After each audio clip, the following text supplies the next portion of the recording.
तो कैसे हो मेरे प्यारे दिल के टुकड़ों। उम्मीद करता हूं कि आप लोग बहुत ही अच्छे होंगे और आप लोगों की पढ़ाई भी काफी अच्छे तरीके से चल रही होगी। अगर आप लोग अब भी पढ़ाई से नहीं जुड़े हो तो जल्द से जल्द जुड़ जाओ, अब भी समय है। आप लोग अच्छे से पढ़ो, मेहनत करो और ज्यादा से ज्यादा जो है मार्क्स ऑब्टेन करो। याद रखना, जब तक तोड़ेंगे नहीं तब तक छोड़ेंगे नहीं। तो इसी के साथ आज हम लोग बात करते हैं, मैंने इससे पहले के वीडियो में आप लोगों को रियल नंबर जो कि क्लास 10 का पहला चैप्टर है उसमें मैंने 1.1 ए के नाम से चैप्टर जो है आप लोगों को समझाया था।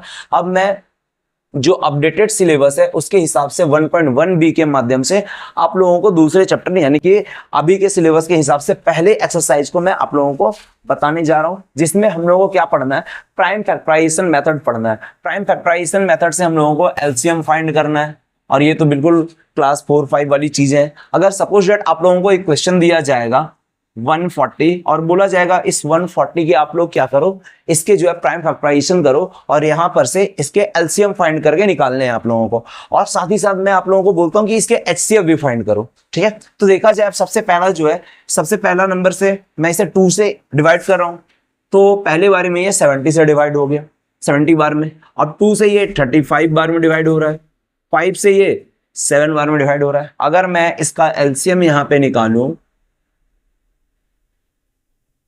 एलसीएम अगर मैं यहां पर निकालूं तो इसके एलसीएम कितने आ रहे हैं, 2 इंटू 2 इंटू 5 इंटू 7, यानी कि मैं इसे और किस फॉर्म में, एक्सपोनेंशियल के फॉर्म में अगर मैं इसे लिखना चाहूं तो 2 कितने बार आ रहे हैं, 2 बार आ रहे हैं, इंटू 5 इंटू 7, ये आपके आंसर हो गए। और जैक बोर्ड में ऐसा क्वेश्चन बस 1 मार्क्स का पूछा जाता है। ठीक है, अगर बोला जाए कि इसी से मिलता जुलता एक क्वेश्चन है, अगर 26 और 91 इन दोनों के एलसीएम भी फाइंड करो और इसके एचसीएफ भी फाइंड करो, तो करना क्या है, मैं 91 को थोड़ा दूर में लिखता हूं और बहुत ही इजी ट्रिक है गाइस, आप लोगों को एक बार में समझ में आएगी। मैं यहां पे क्या करता हूं, इसे 2 से डिवाइड करता हूं 13 बार में और मैं इसे 7 से डिवाइड करता हूं 13 बार में। ठीक है, अब मैं यहाँ पे 26 को क्या लिख सकता हूँ, 26 को मैं यहाँ पे 13 इंटू 2 लिख सकता हूँ और यहाँ पे मैं 91 को क्या लिख सकता हूँ, 13 इंटू 7 लिख सकता हूँ। अगर बात किया जाए यहाँ पे एलसीएम के और एचसीएफ के, तो सबसे पहले एचसीएफ निकालना तो बहुत इजी है।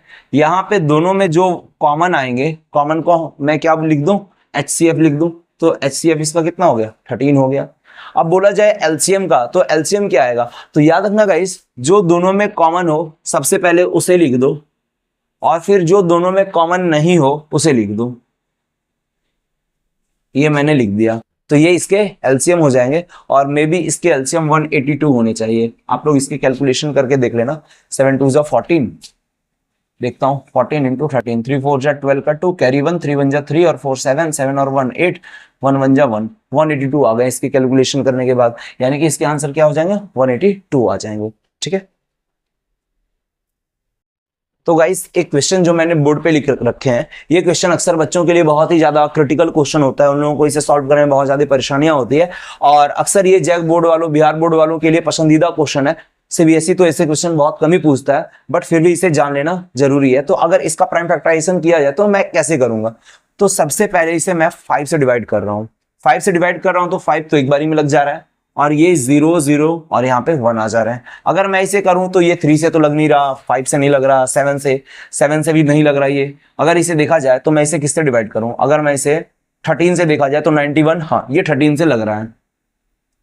तो देखो अगर मैं देखता हूं 13 से, देखना मैं कर कैसे रहा हूं, आप बात समझना। 1 तो 13 से जा नहीं रहा है तो छोड़ दो, 10 क्या 10 जा रहा है 13 से, 10 भी नहीं जा रहा है, 100 लेना पड़ेगा, 100 जो है 110 से, ये 13 से जा रहा है तो 13 का टेबल पढ़ो, 13 1 जा 13, 26 39 52 65 78 71, ये 91 जो आता है कितने बारी में आता है, 7 बार में 91 बच गया 9 और 1 91, यानी कि फिर से ये 7 बार में लग गया।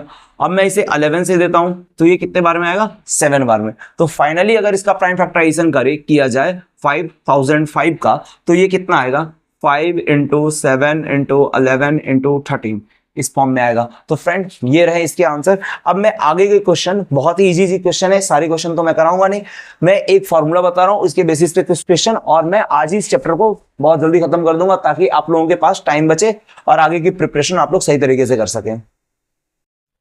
तो गाइस अब यहाँ पे एक फॉर्मूला आता है एलसीएम और एचसीएफ के लिए, जो कि बहुत ही इजी फॉर्मूला है। अगर एलसीएम इनटू एचसीएफ अगर किया जाए तो ये क्या होगा, फर्स्ट नंबर और सेकेंड नंबर के प्रोडक्ट के इक्वल होगा। यानी कि मैं इसे यहां पर क्या बोल सकता हूं, LCM into HCF is equal to product of given number, जो दिया हुआ नंबर है उसके प्रोडक्ट के इक्वल होता है। ये क्वेश्चन जो है सीबीएसई वालों में अक्सर क्वेश्चन को फंसाने के लिए यूज किया जाता है। अब यहां से अगर मैं एलसीएम निकालूं, एलसीएम के वैल्यू कैसे निकलेंगे, प्रोडक्ट ऑफ नंबर अपॉन में क्या हो जाएगा, ये एचसीएफ इधर मल्टीप्लीकेशन में, उधर जाकर के ये डिवाइड में हो जाएगा।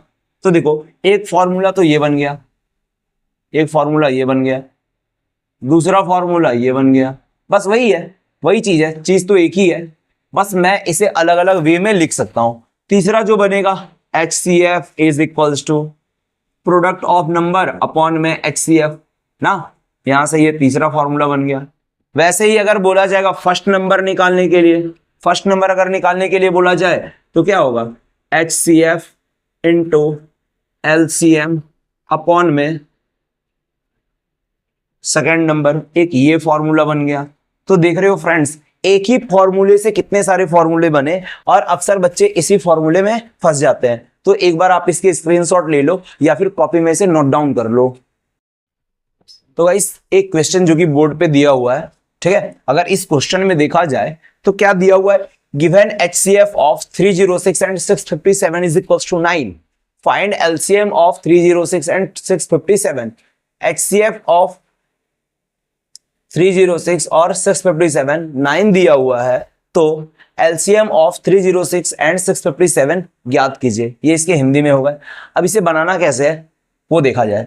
तो मैंने क्या बताया आप लोगों को, LCM into HCF is equals to first number into second number, ये होता है।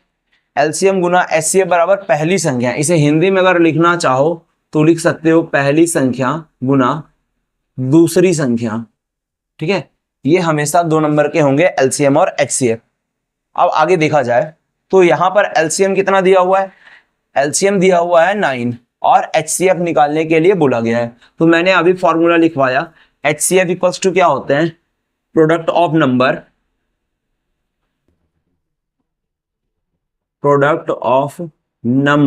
अपॉन में LCM।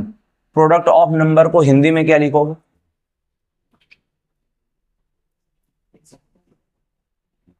संख्याओं का गुणनफल बटा LCM। देखो मैंने वहां पे शुद्ध हिंदी में लिख दिया है संख्याओं का गुणनफल बटा LCM, इसी को बोला जाता है प्रोडक्ट ऑफ नंबर बटा LCM। तो सबसे पहले प्रोडक्ट ऑफ नंबर देखा जाए, नंबर अपने कितने हैं 306 और 657 अपॉन में 9 है, ठीक है। अब मैं क्या करता हूं, इसे 3 से 3 बार में कट करता हूं, कितने बार में जाएगा ये, छोड़ो इसे पूरा 9 से डिवाइड कर लो, 9 3 जा 27 हुआ, 3 6 9 4 जा 36। अब जब इन दोनों को यानी कि 34 इंटू 657 को अगर मल्टीप्लाई किया जाए तो ये कितना आएगा 2 2 3 3 8, ये इसके आंसर हो जाएंगे। तो ये था क्वेश्चन, दिया हुआ क्वेश्चन जो था गाइस, ये मैंने इसके सॉल्यूशन कर दिए। अब एक क्वेश्चन 2 क्वेश्चन और बचे हुए हैं जो इंपॉर्टेंट है, वो मैं आप लोगों को इसके आगे बता देता हूं। तो गाइस यहाँ पे एक क्वेश्चन दिया हुआ है, check whether 6 to the power n can end with the digit 0 for any natural number n। इसे हिंदी में देखा जाए, जांच कीजिए कि क्या किसी प्राकृत संख्या n के लिए संख्या 6 to the power n 0 पर समाप्त हो सकती है। अगर आप ऐसे क्वेश्चन के आंसर करना चाहो तो सबसे पहले आप लोगों को देखना पड़ेगा कि इसमें बोला क्या गया है, एंड किस डिजिट के साथ हो रहा है। यहां पर जो एंड हो रहा है वो 0 के साथ में एंड हो रहा है। तो सबसे पहले देखा जाए किसी भी नंबर में 0 आते हैं, सपोज देखा जाए 2, अगर मैं 10 लेता हूं, अगर मैं 20 लेता हूं, अगर मैं 30 लेता हूं, अगर मैं 40 लेता हूं, ये सब जीरो के साथ में एंड हो रहे हैं, अगर इसका प्राइम फैक्टराइजेशन किया जाए तो मुझे 2 और 5 मिलेंगे। अगर 20 के किए जाए तो 2 इंटू 2 इंटू 5 मिलेंगे। अगर 30 के किए जाए तो 2 इंटू 3 इंटू 5 मिलेंगे। अगर 40 के किए जाए तो 2 इंटू 2 इंटू 2 इंटू 5 मिलेंगे। यहां पे अगर कॉमन चीज देखा जाए तो 2 5 इस वाले में भी है, 2 5 इस वाले में भी है, सॉरी 2 5 इस वाले में भी है और 2 5 इस वाले में भी है। यानी कि कोई नंबर उसमें रहे या ना रहे, कोई डिजिट उसमें रहे ना रहे, उसमें कॉमनली 2 और 5 तो होने चाहिए। तो यहां से एक कंक्लूजन निकला कि कोई भी नंबर अगर 0 पे एंड हो रहा है तो उसको कंप्लीटली 2 और 5 का प्रोडक्ट तो होना ही पड़ेगा। यहां तक चीजें क्लियर हो गई। तो अब अगर हम यहां पर लिखते हैं, एक second,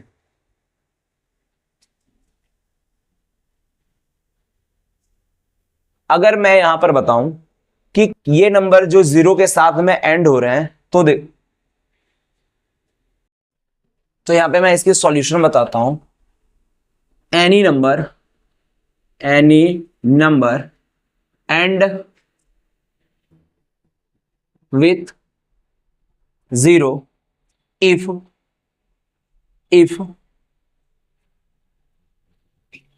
2 and 5 is the factor of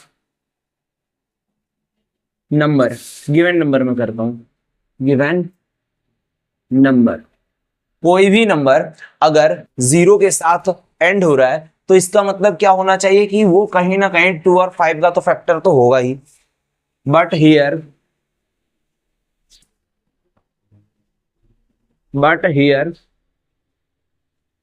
6 to the power n is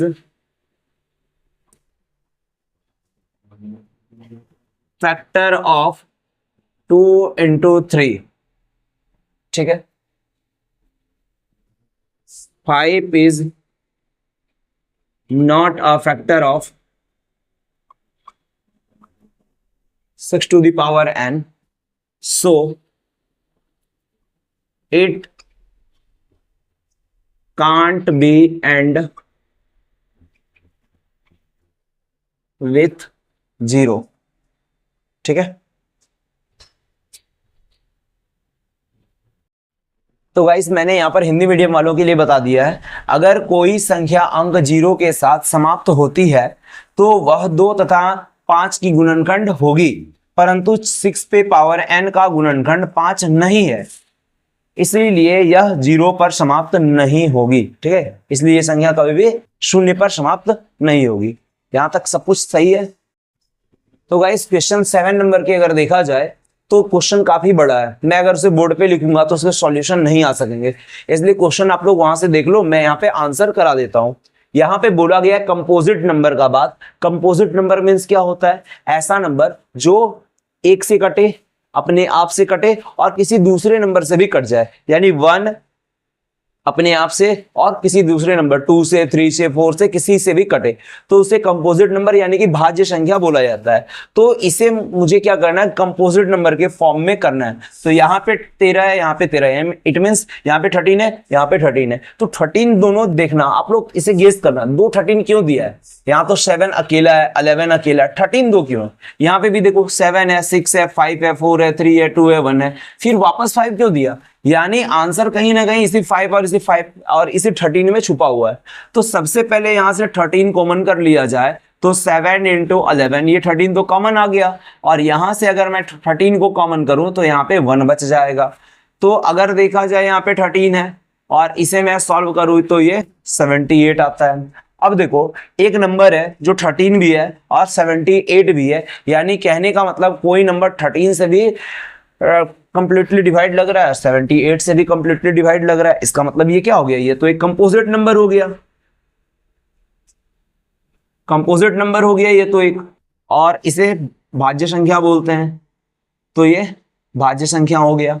अब इसे अगर कंपोजिट नंबर के फॉर्म में लिखा जाए तो मैं कैसे लिखूंगा? 5 यहाँ पे भी है, 5 यहां से मैं कॉमन कर ले रहा हूं, यहाँ 7 इंटू 6 इंटू 5 5 तो मैंने कॉमन कर लिया, 4 इंटू 3 इंटू 2 और प्लस के 1, यही बच जाएंगे। यहाँ पे 5 रहने दो, इसे मल्टीप्लाई करो, 4 3 जा 12, 12 2 जा 24 और 24 और 42, यही है। 4 3 जा 12, 12 2 जा 24, 7 6 जा 42, 2 4 जा 8, 2 2 जा 4 और 16 20, बच गए 2, 4 2 जा 8 और 2 10, यानी कि 1008 प्लस के 1, ये हो गए 5 इंटू 1009। अगर कोई नंबर 5 से और 1009 से डिवाइड लग रहा है, इट मीन्स वो भी क्या होगा, कंपोजिट नंबर होगा। तो इसे मैंने यहाँ पे कंपोजिट नंबर के फॉर्म में कर दिया है। तो गाइस ये हो गए एक्सरसाइज 1.1 कंप्लीट। ठीक है, अब मिलते हैं 1.2 जो कि नए अपडेटेड सिलेबस के हिसाब से होगा। तो तब तक के लिए आप लोग स्वस्थ रहे, मस्त रहे और पढ़ने में व्यस्त रहे। मैं मिलता हूं अगले वीडियो में आप लोगों के साथ में। धन्यवाद।